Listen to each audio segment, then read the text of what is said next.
Taif का सफर सब्र और रहमत की सबसे बड़ी मिसाल। अस्सलाम वालेकुम रहमतुल्लाहि व बरकातुहू। मेरी बहनों, क्या कभी आपके साथ ऐसा हुआ कि आपने किसी का भला चाहा और इसी ने आपको तकलीफ दी, दिल टूट गया?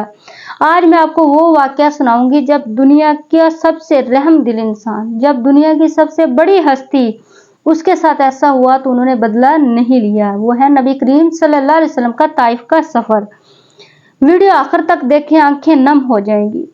पसे मंजर, ताइफ क्यों गए? बहनों, ये वाक़या है नबूवत के 10वें साल का। इस साल को आमुल हज़न यानी गम का साल कहते हैं।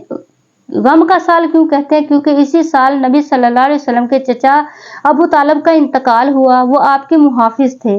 और इसी साल आपकी प्यारी बीवी हजरत खदीजा रज़ियल्लाहु अन्हा का इंतकाल हुआ। वो भी आपका सुकून थी।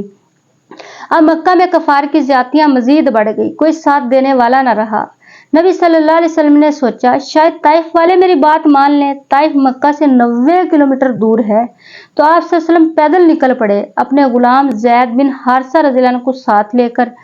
ताइफ में क्या हुआ? सबसे दर्दनाक हिस्सा। बहनों, ताइफ पहुंचकर आप सल्लल्लाहु अलैहि वसल्लम 10 दिन रहे, सरदारों से मिले, इस्लाम की दावत दी। उन्होंने क्या जवाब दिया? मजाक उड़ाया, गालियां दी और सबसे बड़ी ज्यादती, उन्होंने शहर के बच्चों और गुंडों को इकट्ठा किया और मोहम्मद सल्लल्लाहु अलैहि वसल्लम के पीछे लगा दिया कि पत्थर मारो।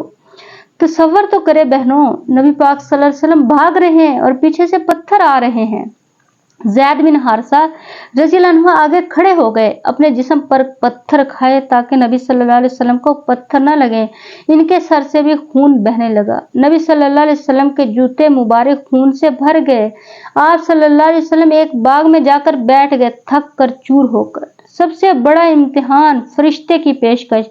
इस वक्त आसमान से फरिश्ता आया और कहा, या रसूलल्लाह, ये ताइफ वाले हैं, अल्लाह ने मुझे आपके पास भेजा है। आप हुक्म करें तो मैं इन दोनों पहाड़ों को मिलाकर इनको कुचल दूं। इधर से पानी वाला फरिश्ता आ गया, या रसूलल्लाह, हुक्म दे तो हम चढ़ जाएं, इनको बहा कर ले जाए। बहनों, यहाँ बदला लेने का मौका था। आप सल्लम पर जुल्म हुआ था, खून बहा था, दिल दुखा था। नबी सल्लल्लाहु अलैहि वसल्लम का क्या जवाब था? नहीं, बल्कि मैं उम्मीद करता हूँ अल्लाह इनकी नस्लों में से ऐसे लोग पैदा कर देगा जो सिर्फ अल्लाह की इबादत करेंगे और इसके साथ किसी को शरीक न ठहराएंगे। अल्लाहु अकबर, क्या रहमत, क्या सखी दिल, खुद जख्मी लेकिन उम्मत के लिए दुआ कर रहे हैं। जब लोग बुरा करें तो रद्द अमल ऐसा ना दें।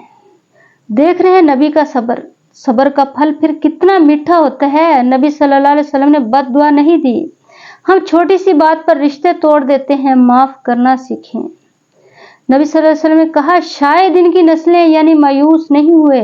आप भी अपनी दुआ, अपनी औलाद से मायूस ना हो। बहनों, इस सफर के बाद अल्लाह ने नबी सल्लल्लाहु अलैहि वसल्लम को मेराज का तोहफा दिया, यानी तकलीफ के बाद आसानी आई। तो अगर आज आप भी किसी तकलीफ में हैं, कोई आपको नहीं समझ रहा, तो याद करें इन्नमल उस्रि युस्रा, मुश्किल के साथ आसानी है। अल्लाह हम सबको नबी सल्लल्लाहु अलैहि वसल्लम वाला सब्र, रहमत वाला दिल अता करे। अगर यह वाकया आपको दिल में लगा है तो कमेंट में सल्लल्लाहु अलैहि वसल्लम लिख दें और शेयर इसको जरूर करें। लाइक सब्सक्राइब चैनल को जरूर कर दें। अल्लाह